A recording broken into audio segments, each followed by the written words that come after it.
And we have coming up next Dr. Karen Beard, who will talk with us about a study that she did for African Americans who smoke, their attitudes towards the flavor brand. Okay, good morning, everyone. And I'd just like to thank you for allowing me to share this space with you to talk about this study that meant so much to us and my team. So what I'm going to be sharing with you this morning is the recruitment strategies that we use and the lessons that we learned from those recruitment strategies, as well as share some of our findings with you. And then I'd like to share some of the next steps that we are in the process of planning. So our study was entitled Regulating Menthol Cigarettes, African Americans Who Smoke, Attitudes Toward a Flavor Ban. This is my research team, my colleagues, Dr. Robin Battle, Dr. Tashelle Wright, and Dr. Vaughn Simmons. This study was a special project of the California Black Women's Health Project. And so they were a community partner. I have no financial relationships to disclose. And we acknowledge the indigenous people, the land of the indigenous people where this study took place. Back in September 24, 2019, the Board of Supervisors, the LA County Board of Supervisors, passed an ordinance banning the sale of menthol cigarettes in the unincorporated areas of LA County. And so this study was funded by TRDRP to find out what African Americans thought about the flavor ban. And although the ban was for the unincorporated areas, the study was conducted throughout LA County. The research aims of the study was to, number one, again, we wanted to find out what Black and African Americans' attitudes were toward the local ban, restriction of the sale of menthol cigarettes, as well as a federally proposed menthol ban. And the second aim was to find out what the cessation preferences were.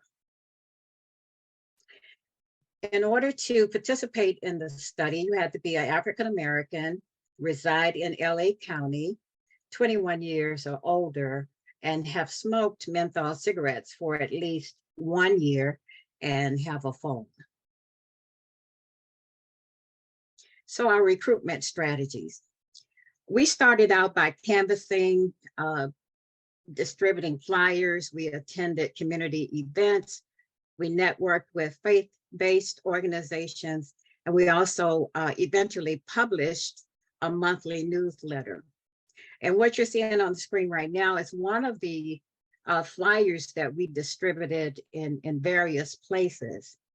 And a lesson we learned right off the bat, because this flyer did not produce any participants, when we debriefed about the flyer, some of the things that we realized was that, first of all, this flyer, while we thought it was attractive, it had too many steps for the participant to take in order just to be screened. For instance, if they noticed the flyer and they were interested in participating, they had to go to the website, they had to answer the screener questions, and then they had to wait for us to call to schedule a confidential telephone or Zoom interview.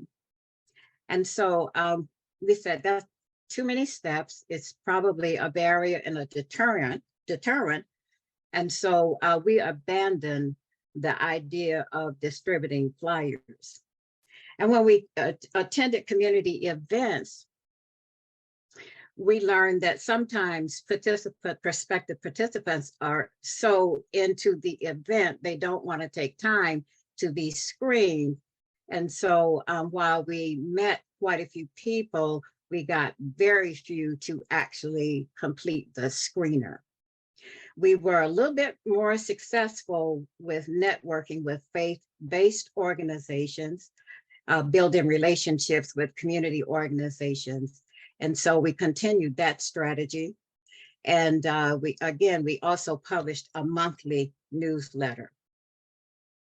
But this is where we really got the bang for our buck, you might say. We started to build relationships with the people in the community.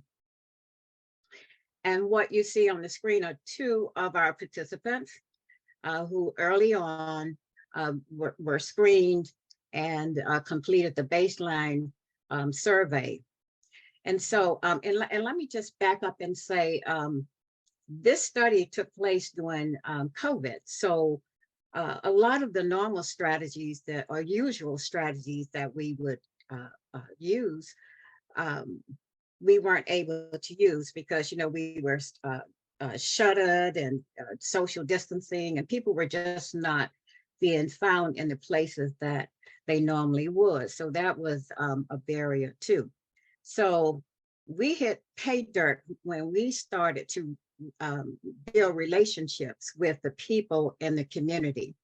And what I mean by that is once we interviewed a couple of people who smoked, I began to ask them if they knew other people who smoked, because people who smoke know other people who smoke. And that's when we got a lot of traction. So what I did, I incentivized the people who completed the screener to refer other people to be screened. And to my surprise, the participants who were screened, they kind of turned the whole experience into like a challenge among themselves. And so I would have one participant call me and say, Dr. Beard, how many does so-and-so, how many has so-and-so referred? And so I would tell them, and they say, oh, I can beat that. And so among the people who smoked and who had participated, they became competitive with each other. Another strategy that we used when they completed the screener was that we made a big deal out of it. We say, oh, congratulations, you're eligible to contribute to this project. And so we wanted to broaden the experience from just you're completing a screener and you're giving us your information to make them feel ownership of the project in the community. And we made sure that we told them that, once we completed the study, that we would share the findings with them. And that seemed to work. Another thing we did, I mentioned we published a monthly newsletter. And so the newsletter, in the newsletter, we published our community partners. We worked very hard to develop relationships with people in the community who were in positions to make referrals. And so you see Ms. Phillips Smith at the top here. She referred 12 participants to our study. I think she works in parole. She's a deputy probation officer. And so she referred 12 people. So we thought it was only, right to highlight her and her support of the program, of the project. And then at the bottom here, you see Mr. and Mrs. Jackson. Well, Mr. Jackson had an inroad to the VA center. And so when he learned about our project, and these happened to be two of my church members, he said, I think I can get you in contact with someone at the VA that would be very helpful. And that happened. So again, these are two people that we highlighted in our monthly newsletter. And we also use that newsletter not only to highlight community partners, but to keep the community aware of how the research project was progressing. And what that did for our project is that the community now begins to take ownership of the project. I would have people call me and say, well, have you gotten all the people you need? Is there anything that I could do? And so that newsletter and networking through our participants who were screened really allowed us, our goal was to recruit 80 participants, and we ended up with 86. And the only reason that we stopped at 86 is because we didn't have the funds to provide the $50 gift card to any more than that. But we could have done, we could have increased our numbers greatly. And so some of the things that we learned about recruiting participants was to make it fun and have fun with the participants. And so I learned, you know, leave my clipboard at home or in the office, because to some of the prospective participants, that was a sign of authority, or they felt that I was in a position to get information about them. And, you know, I don't know what they thought I would do with it, but when I used the carried the clipboard, I didn't, you know, I tried to get people to take the screener, and they said, no, they're not interested. So here's what we did. I left the clipboard at home, and I put the screener on my cell phone, and I had an iPad. And so it was easier to walk up to people and tell them about what I was doing and ask them if they would participate by taking the screener. And I found that that was not a barrier like the clipboard. And so it also eliminated all those steps that we remember. The flyer, they had to go through all those steps. Well, with the screener being on my phone, I could right away screen them, congratulate them, and then schedule them for the baseline survey. And so that worked very well. Again, we made it fun. I didn't talk about a study, or I used the words, you know, answer questions. So I tried to make the language friendly for the people that I was talking to. And so the other thing that we did that I think was a huge payoff for us in this study was that we showed a genuine interest in the participants.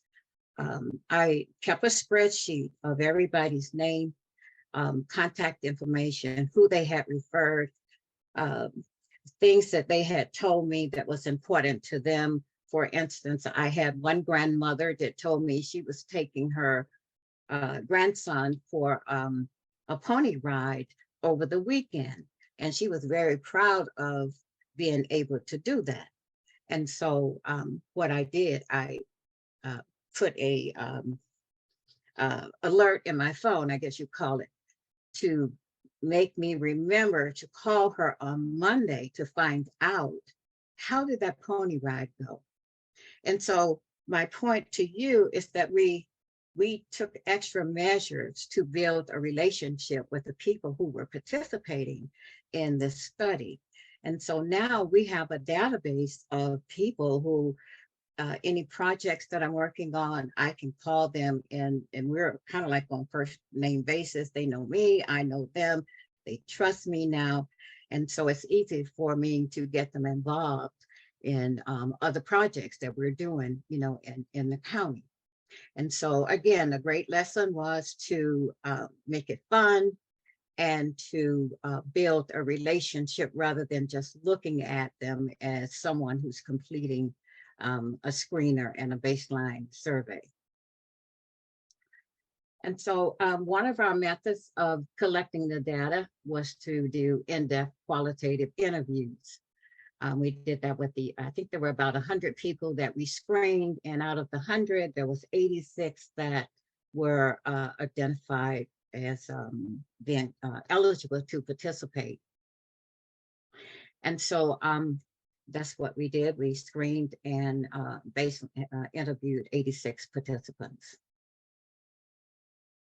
Some of the demographics, out of the 86, 53% were female, 47% male. Most of them earned less than $25,000 a year. Oops, sorry. And the majority of them were disabled or unemployed at least 1 year, or they were retired.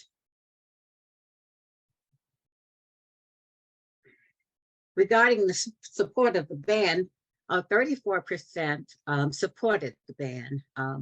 46% said no, and we had 20% who didn't respond or either indicated that they did not know.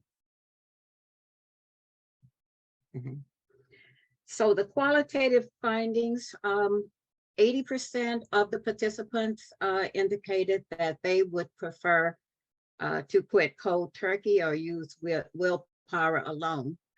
And at first, when I read that statistic, I was like kind of up, I was like, wow, because as you probably know, quitting cold turkey or trying to use willpower or quitting unassisted is probably the most ineffective way to give up nicotine. So I was kind of upset about that until I realized that statistics is not that different from the general population. Most people prefer to quit cold turkey or use willpower. And followed by cold turkey was the nicotine patch, 16%, and prayer or meditation was 6%. 53% of the females and 37% of the male participants indicated that they would not support a federal law banning the sale of menthol cigarettes. 56 of the participants indicated they would switch to another brand if unable to buy menthol cigarettes. And that was kind of upsetting because, of course, we would rather that they quit than switch. Some of the cessation methods that they preferred, and we ranked them. Number one, of course, is cold turkey and willpower. Number two was the nicotine patch. Number three was telephone counseling and the quit line. 4, hypnosis. That was surprising to me. 5, prayer and meditation. 6, nicotine gum. 7, none.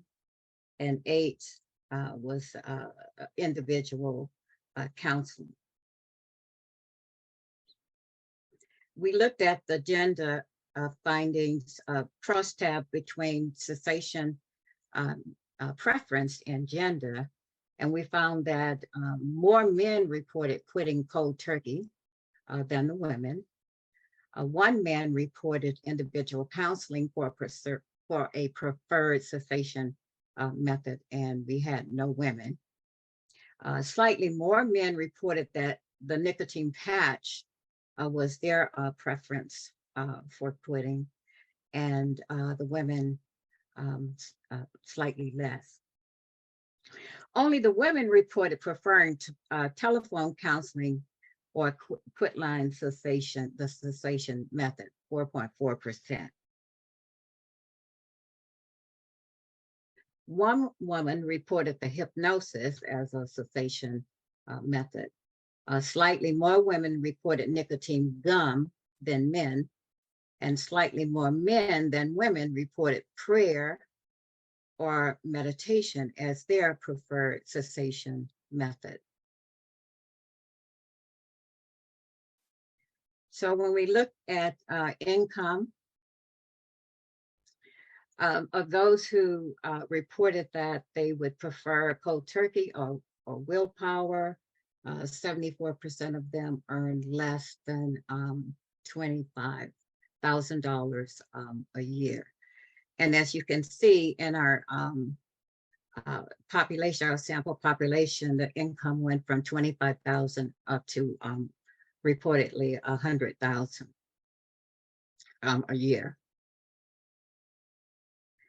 Regarding individual counseling, 100% that earn between 25,000 and 49, almost $50,000 indicated individual counseling, but that it was only 1 person who responded to that question. For the nicotine patch,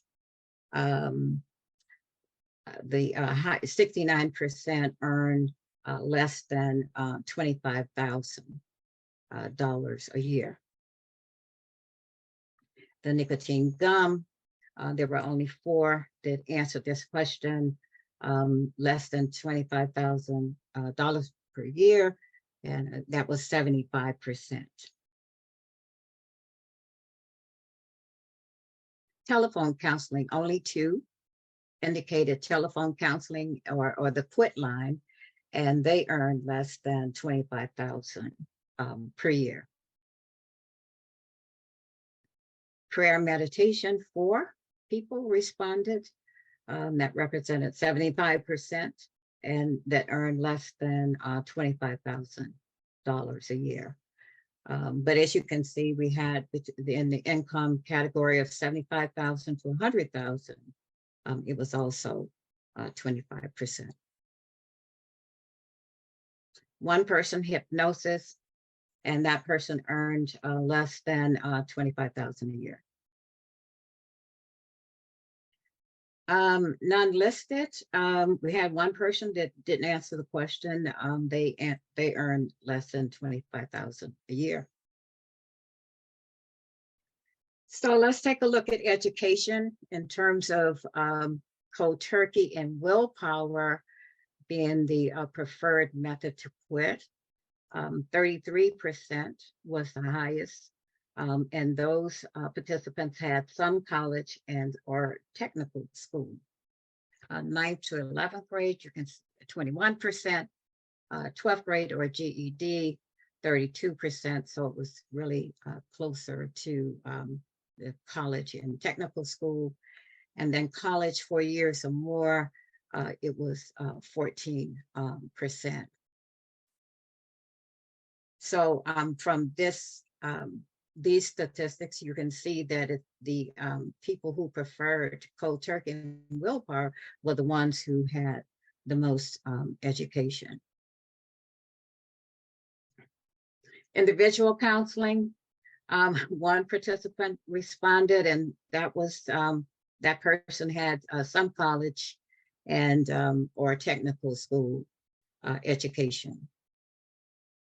Nicotine patch, 46%, 12th grade or GED, again, 46%, some college and technical school. College 4 years or more, 8%. Nicotine gum, some college and technical school, 75%, and college 4 years or more, 25%.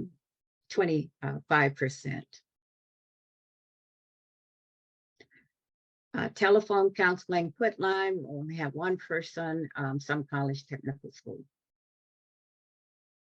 Prayer meditation, this is a little bit more distributed. We had 5 participants.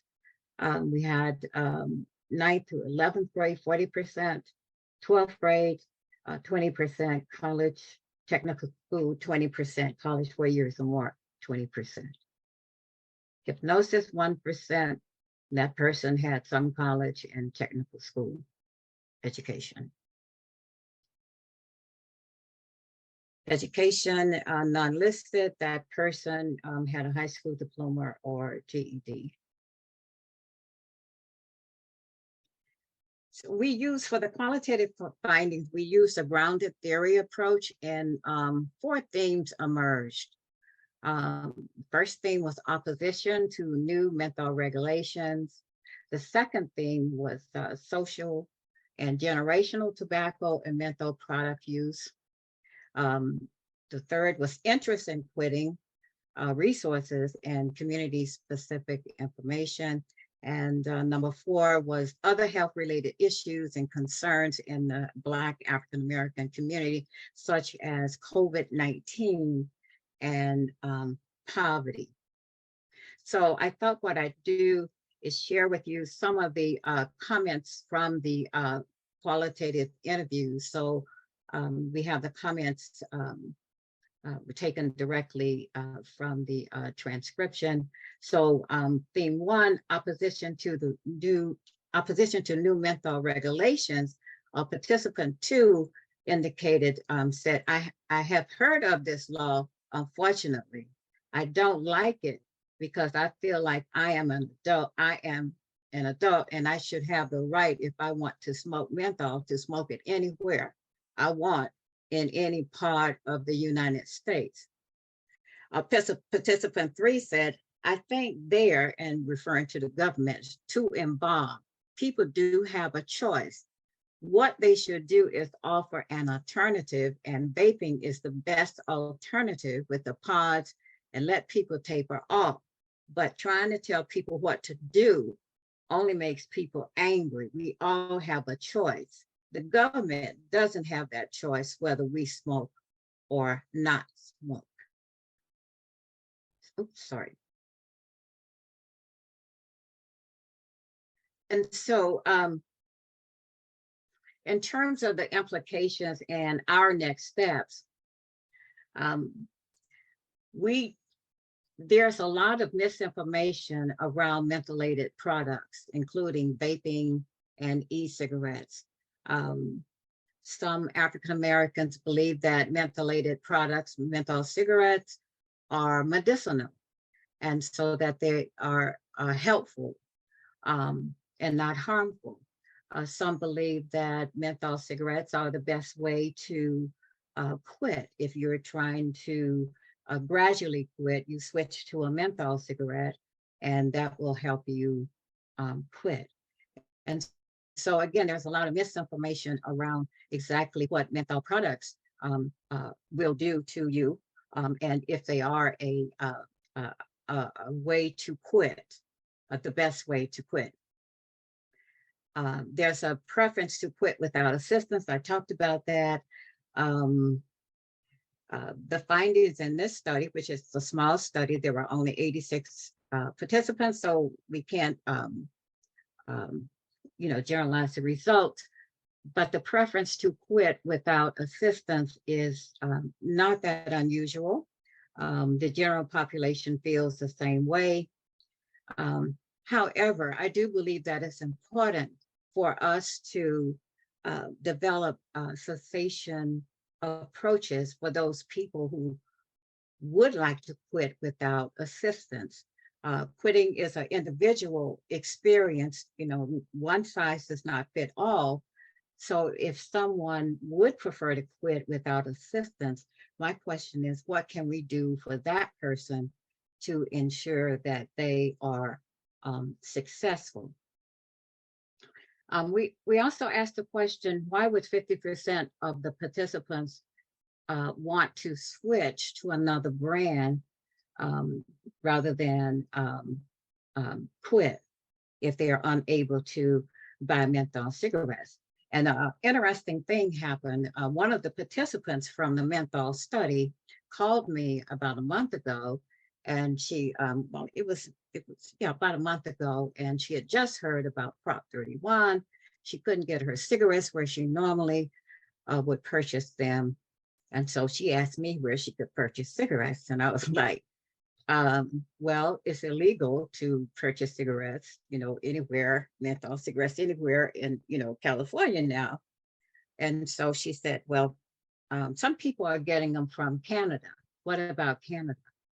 And I told her, rather than, look at it that way, let's talk about, maybe what she can do so that she doesn't need them, she doesn't want them. And, but I just thought it was interesting that she felt comfortable enough to call me to ask me that. And so as a result of our conversation, what I did get her to do was to at least think about attending a cessation class rather than going through all the hassle of trying to buy out of the country, out of state or whatever. Why don't you just use that energy to move you forward toward quitting? The other thing we want to address is cultural myths. Again, there's a lot of misinformation around menthol being medicinal, that it makes quitting easier. that some of our people who smoke don't believe that they're being targeted by the tobacco industry. And so at first, again, I was thinking, well, why don't they realize that they're being targeted? And so one of the thoughts that came to my mind is maybe targeted is not the word that they would use to describe what we know is happening.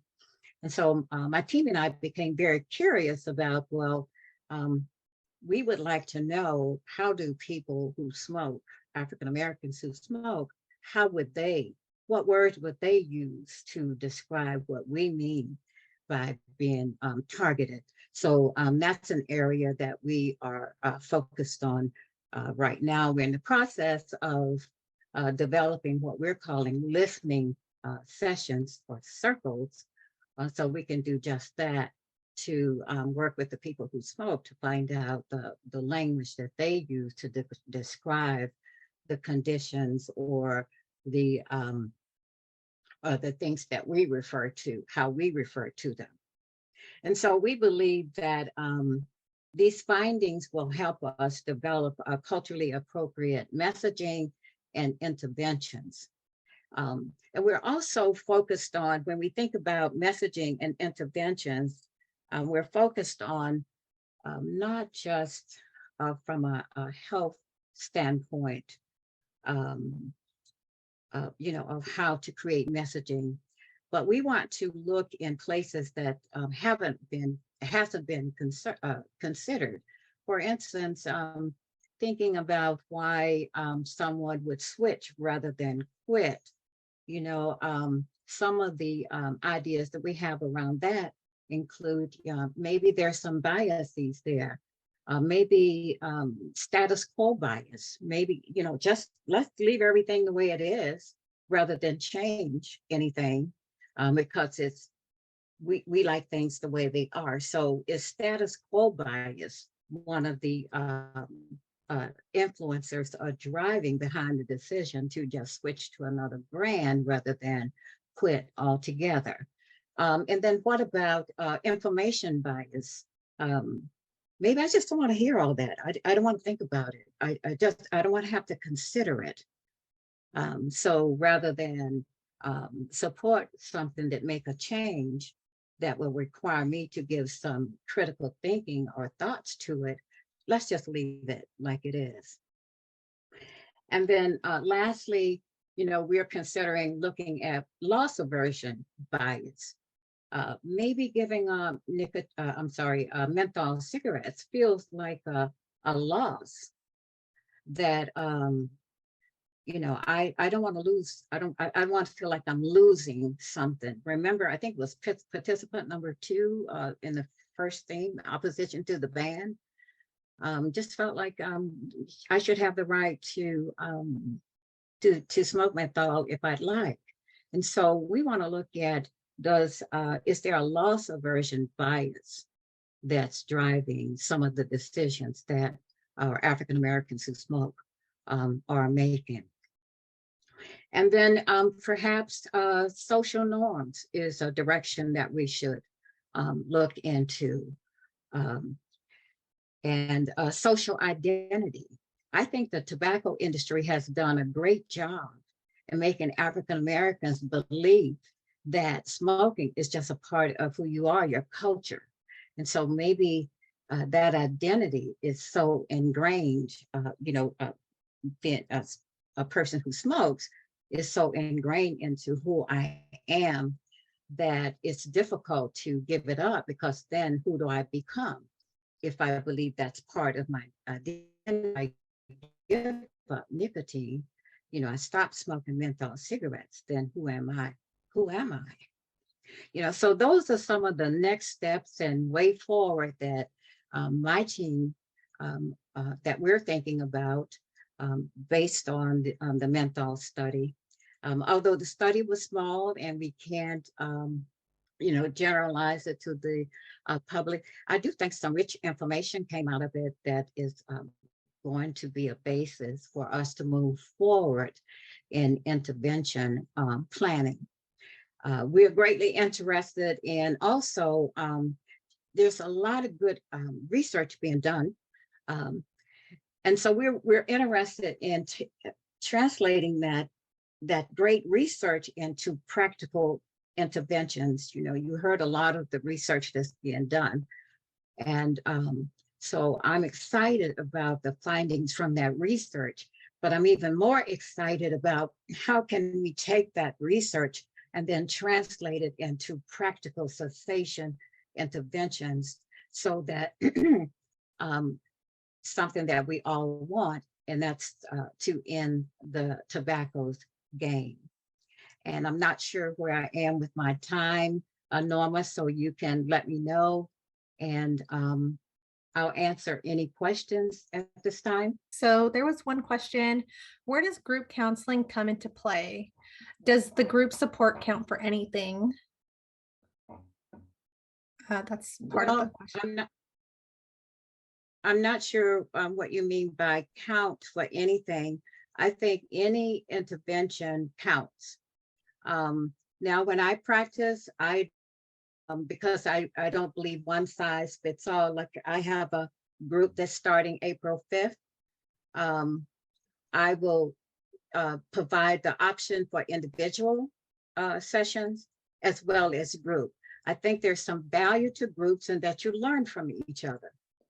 But in a group session, you have to be in group sessions, you have to be very conscious and aware of psychological safety. And so what I do to make sure that everyone feels psychologically safe in the group is that I meet with each person individually to allow them to maybe say some things they don't want to say in group. But to answer your question, I do believe that there is some value in groups. And possibly that came up because I don't remember seeing that was one of the data points that you collected. Oh, I'm sorry. No, we did not. Now, keep in mind that this study was, the aim was really to find out what African Americans thought about the flavor ban.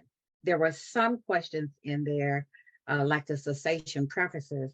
They were not, I would say, the primary focus, but since we were collecting that information, we thought we'd ask. But we did not include group in the cessation methods. Okay. All right. And then what goes into the cold turkey quitting? Commitment, determination, not really addicted to nicotine in the first place, question mark. My cold turkey clients are usually amazed that after so many years, they were able to quit in a structured class. They are the ones that usually stay quit the longest. Well, I think when it comes to quitting cold turkey, in my experience, what I've found is the higher the education level or income, because they have the resources to purchase, say, the NRT, or they, and quitting cold turkey doesn't necessarily mean that they don't use the NRT products. What I've learned is that quitting cold turkey or using willpower can also mean I just don't quit by going to a class. And so sometimes I have to explain or understand what they mean by cold turkey. So NRT, people who usually have higher education and they can read. Have you ever read the instructions on a package NRT product? I mean, they're not easy to understand, and they're written very, very small. And so people will opt not to use it, and that they'll call quitting cold turkey, because I couldn't use it. I'm just not, so I hope that answered your question. And then there was a comment about how menthol cigarettes, so someone said, I have been told that when a patient has a cold, they use menthol since it soothes their throat. Couldn't be further from the truth. And then someone put how there was ads before, how cool the brand of menthol cigarettes used to promote menthol for people who were sick. Mhm. I'm so glad you asked that, you brought that up, because I forgot to mention that that's another um, barrier to getting people to give up menthol cigarettes. It seems that I've had people who smoke ask me, well, Dr. Beard, if it's good in cough drops, it's good in gum, it's good in this, that, and the other, meaning menthol, why is it bad in cigarettes? And so then you have to do some education around combustible products, the difference between a cough drop, and lighting up a cigarette. And as you all know, you get the tars and all of that. So there are some people who believe that menthol in itself is good, so it should be good in cigarettes too. And then Ana Nunez, she sent this as a DM, but I'll share it here too. As part of the Native American community, tobacco is a way we offer prayer. So tobacco is used in prayer. Yes, that's a difficult one, because it is very ingrained in the culture. And I imagine it's very difficult to ask someone where, nicotine is associated with something so meaningful, so ingrained in the culture, to give it up. I don't have a easy answer or the answer. I would think that it would be important to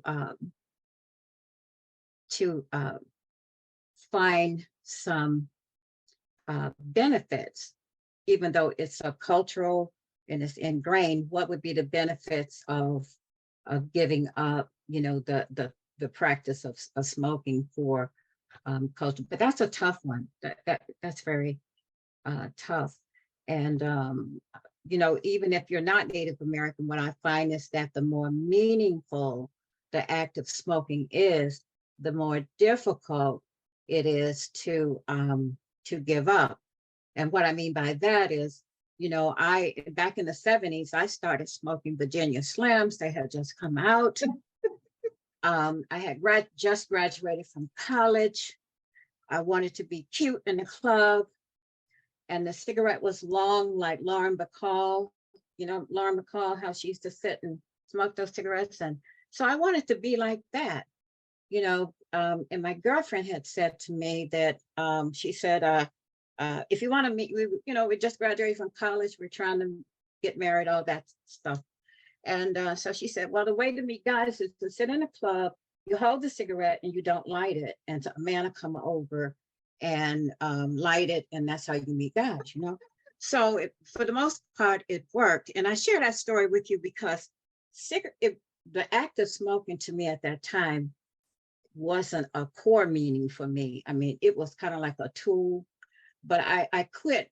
I didn't have to go to a class or anything because it wasn't really that meaningful to me. It was just something I did, compared to a young man that I worked with who was 25 years old, had a disability that prevented him from being able to drive. He had to use Medicaid cabs, so he couldn't be spontaneous in socializing because you have to register those things, reserve the cab, I think 2 days ahead or whatever.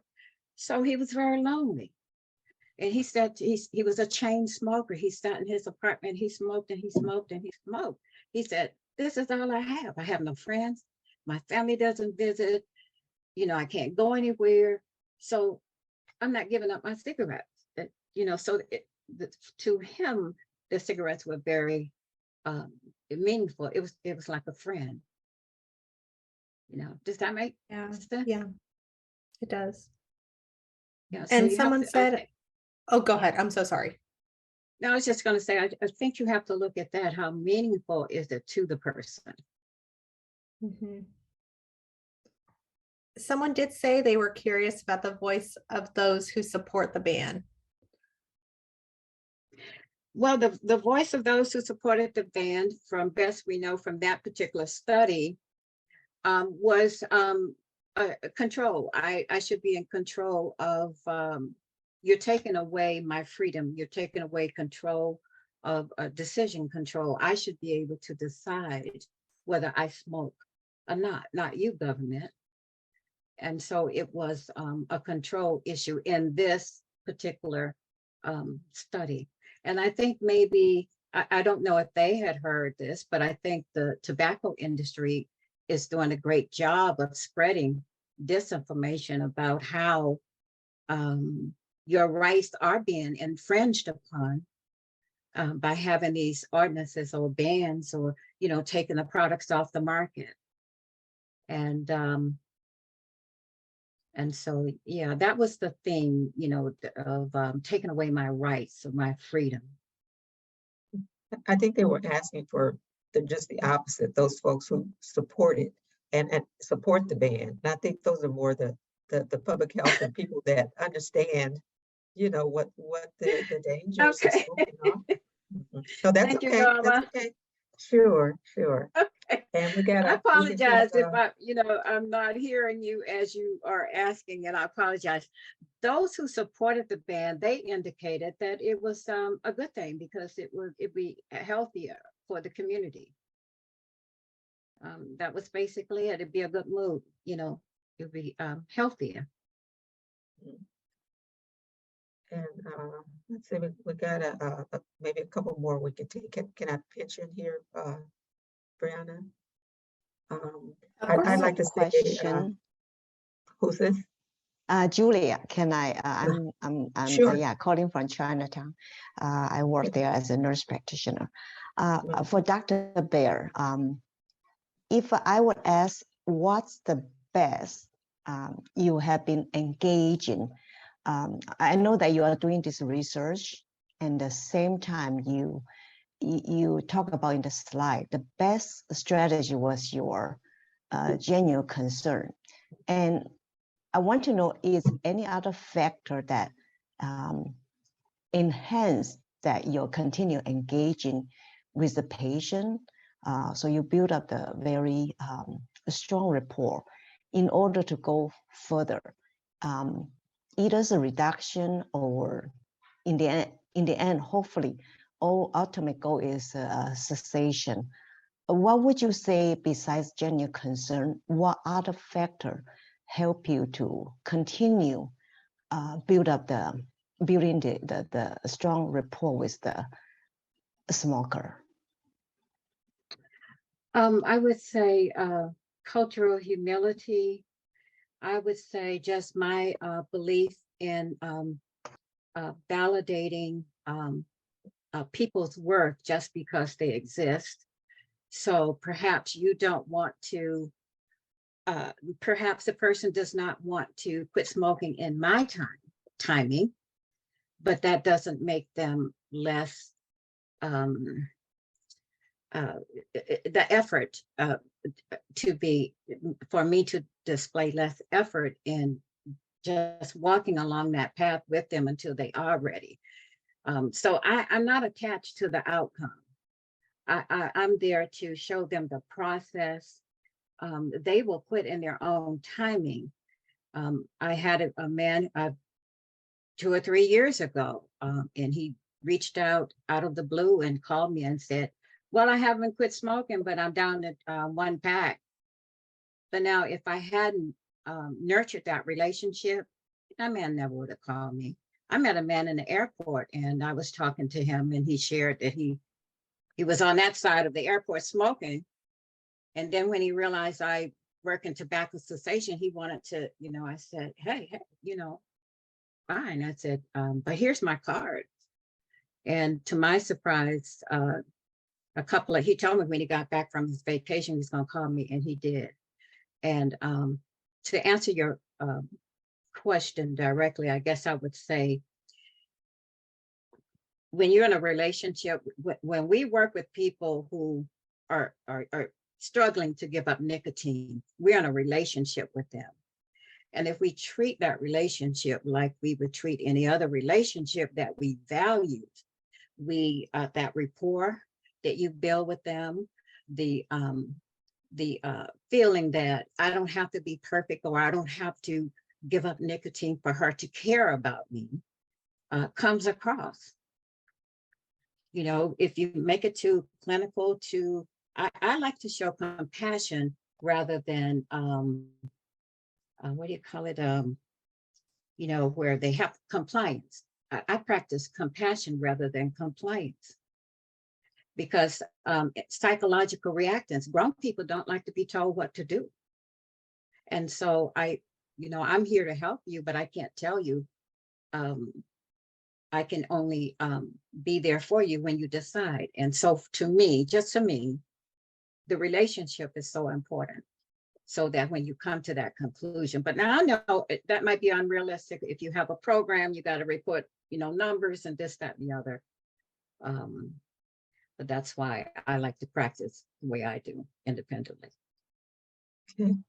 Thank Well, you. thank you very much. Thank you, everyone. And I just want to chime in that you're my hero, Dr. Beard. When it comes to community engagement, you have given so many practical ideas for how researchers can engage with the community. Most of the time, a lot of the times, they'll have researchers will come to our community and they just ask us to help recruit, but we're not included at the beginning of the effort, so that we can help with the design. We probably could have told you that don't bring that clipboard out here because people are not going to talk to you. When you involve the They're gonna do community this. on, yeah, you get better outcomes. But thank you so much for all these wonderful, wonderful recruitment and engagement and retention tips that you provided for us. Okay, thank you for having me. Thank you very much, everyone, for your participation as well.